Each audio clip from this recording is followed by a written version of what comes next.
Pollution का जैसे इन्होंने वो तो बहुत बड़ा रोल है। फिर उसके बाद एलर्जेंस कमरे के अंदर हैं, फूड एलर्जीज़ हैं, जो हम अंदर एनिमल्स के लोग रख लेते हैं उनके हैं, हाउस डस्ट माइट्स हैं, कुछ ड्रग्स भी हैं रेयरली, फिर स्मोक वगैरह जो देखा गया है, एंड रिकरेंट वायरल इन्फेक्शन छोटे बच्चों में। अब है कि बच्चों में जो अस्थमा है ये कब शुरू होता है। ये देखा कि जो बच्चे एस्थमेटिक जो हमारे पास कफ या वीजिंग करके आते हैं, जब इनका हमने रिकॉर्ड एनालाइज किया कंट्री में, तो ये देखा गया कि अबाउट 25% बच्चे जो हैं वो फर्स्ट ईयर पर सिम्टम्स मैनिफेस्ट करना शुरू कर देते हैं। दूसरे 50% है 1 से 5 साल पर सिम्टम्स उनमें अस्थमा के आ जाते हैं, और बाकी जो 25% बड़े वो 5 साल के बाद वो मैनिफेस्ट कर जाते हैं। इसका मतलब क्या है कि हर आदमी को क्यों अस्थमा नहीं होता। अब हम उसी एनवायरनमेंट में, आप भी रह रहा हूँ, मैं भी रह रहा हूँ, पॉल्यूशन तो हम सभी लोग वही इनहेल कर रहे हैं। आपने भी आइसक्रीम खाई, मैं भी ठंडी हवा में घूमा, तो मुझे क्यों प्रॉब्लम, आपको क्यों। इसका मतलब है कि कुछ लोग जो है जेनेटिकली उनके जीन्स कहिए जो थोड़े से वो कुछ ससेप्टिबल हैं, तो उनमें जब भी वो ट्रिगर फैक्टर उनको लगता है तो वो अटैक प्रेसिपिटेट हो जाता है उनमें। तो ये जो इसकी बेसिक प्रॉब्लम है।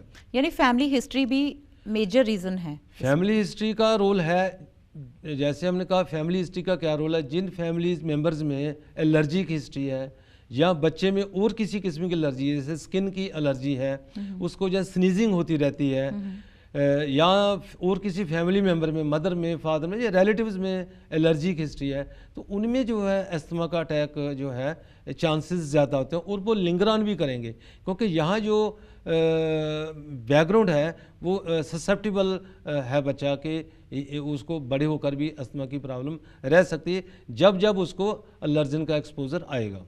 यानी किसी भी तरह की एलर्जी है तो उस बच्चे को, मतलब हिस्ट्री, हमारी फैमिली हिस्ट्री में कोई किसी तरह किसी को फूड से एलर्जी है, किसी पर्टिकुलर फूड से, किसी को ठंडी हवा से एकदम एक्सपोजर हो जाना एनवायरनमेंट का, उससे एलर्जी है, किसी भी तरह की एलर्जी है, तो उस घर में जो बच्चा पैदा होता है उससे अस्थमा होने का ज़्यादा चांस रहते हैं।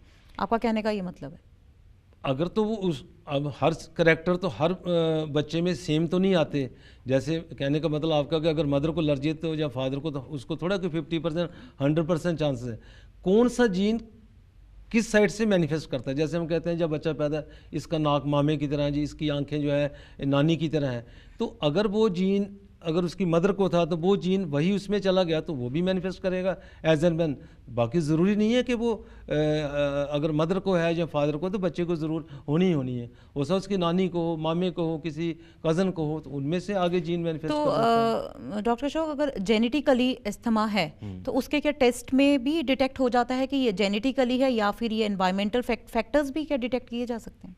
कहने का मतलब ये बेसिक तो इनका है जेनेटिक प्रीडिस्पोजिशन, लेकिन जो इसको प्रेसिपिटेटिंग फैक्टर हैं वो है एनवायरमेंटल, जिसमें आपने खुद कहा पोल्यूशन है, डाइटरी हैबिट्स हैं, टेम्परेचर वेरिएशन है, एक्सपोजर टू एनिमल्स, उनके बाल हैं, जैसे कोई डॉग्स वगैरह रखे हैं, कैट्स, उन पेट्स रखे हैं उनके साथ है, उनका एक्सक्रीटा से है, मैंने ब्लैंकेट का ये कहा, डाइटरी फूड हैबिट्स हैं, और लाइफस्टाइल का चेंज का, ओवरवेट से भी थोड़ी सी इनको प्रॉब्लम ज़्यादा आती है, और eating of the junk food, and then staying in a clean environment when they are never expose to outside environment.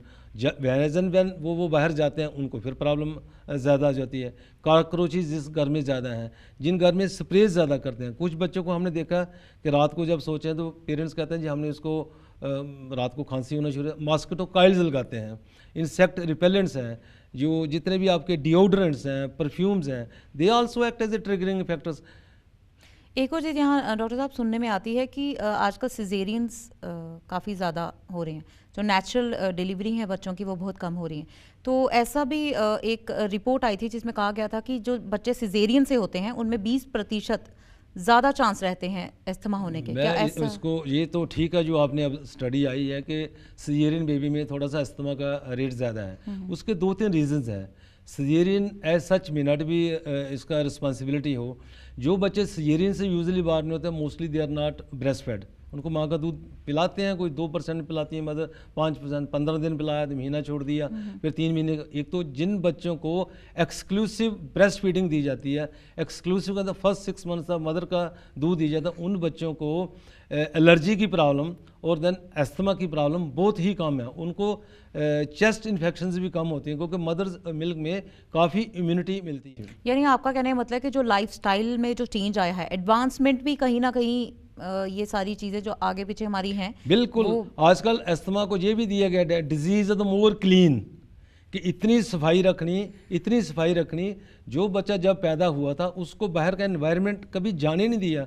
हर चीज़ बाहर तो बुरी नहीं है, अच्छी भी तो है। बिल्कुल। अगर हमें धूप में थोड़ी सी चलने की आदत हो, ठंड बर्दाश्त करें, तो हम एक दिन धूप आएगी या एसी बंद हो जाएगा तो हम रोना नहीं चिल्लाना नहीं शुरू कर देंगे, हम कैसे रहेंगे? तो वो अडेप्टेशन नहीं है, यानी सेंसिटिवनेस कुछ ज़्यादा ही जो सोसाइटी में एक्सेप्ट कर ली है, जो अपना ली है, ज़्यादा कर वो गलत है।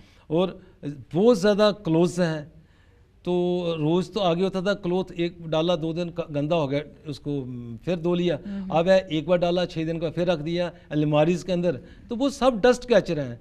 और किस जगह देखा कि ये अलमारीज़ में सिलन बहुत है, तो वो हाँ फंगाई हो जाते हैं, उनको वो डालते रहते हैं, they keep on getting the tax, ये प्रेसिपिटेटिंग इवेंट रहती है उनमें। तो इसमें तो एक और चीज़ जैसे आप बता रहे हैं, तो एक और चीज़ सामने आ रही है कि कहीं ना कहीं अवेयरनेस सोसाइटी में है ही नहीं कि बिल्कुल अवेयरनेस नहीं है सोसाइटी में। जो पेरेंट्स आता है कि इसको मारा, पहले तो वो एक्सेप्ट करने को तैयार नहीं। भाई अस्थमा कहा तो अस्थमा कोई ऐसी डिजीज़ थोड़ी है ये शूर शात वाली है, को कह दिया है तो दूसरे सुन लगे तो आपको कोई प्रॉब्लम होगी।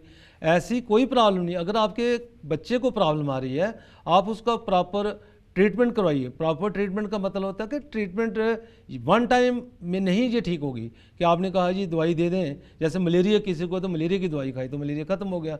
इसमें जैसे जैसे वो एनवायरमेंटल फैक्टर्स एक्ट करते रहेंगे तो ये थोड़ी थोड़ी प्रॉब्लम देते रहते हैं। बाकी जैसे जैसे बच्चा ग्रो करता है, जैसे मैंने कहा 5 साल के बाद 50% जो चाइल्डहुड अस्थमा है वो काफ़ी डाई डाउन मत ख़त्म हो जाता है। जैसे जैसे वो और ग्रो करते हैं 8 साल तक कोई और 20% कम है। बाई एडोलेसेंट 95% अस्थमा जो है तकरीबन ठीक हो जाता है।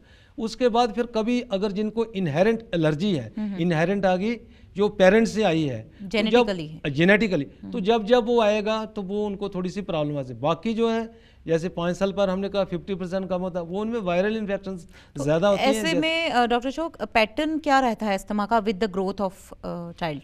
ठीक हो जाता है, प्रोग्नोसिस बेटर है, ये वर्स नहीं होता है। As the child grows the prognosis जो अच्छा हो जाता है। ऐसे में डॉक्टर अशोक जो माइल्ड अटैक और सीवियर अटैक आते हैं इसके, तो पहला अटैक कैसा हो सकता है? मतलब उसमें क्या क्या बच्चे को अगर अटैक आया है तो कैसे जाने कि इसे अटैक आ गया अस्थमा का? मतलब एक आम इंसान कैसे जाने, क्या उसमें क्या? आम इंसान यही है कि देखिए अटैक का तो है कि माइल्ड मॉडरेट सीवियर जो है वो पेरेंट्स के लिए तो नहीं पता चल रहा। अब है कि हमने कहा कि पेरेंट्स तो तभी वो अटेंशन सीख करेंगे जैसे उनको बच्चे को खांसी स्टार्ट होगी। जैसे आपने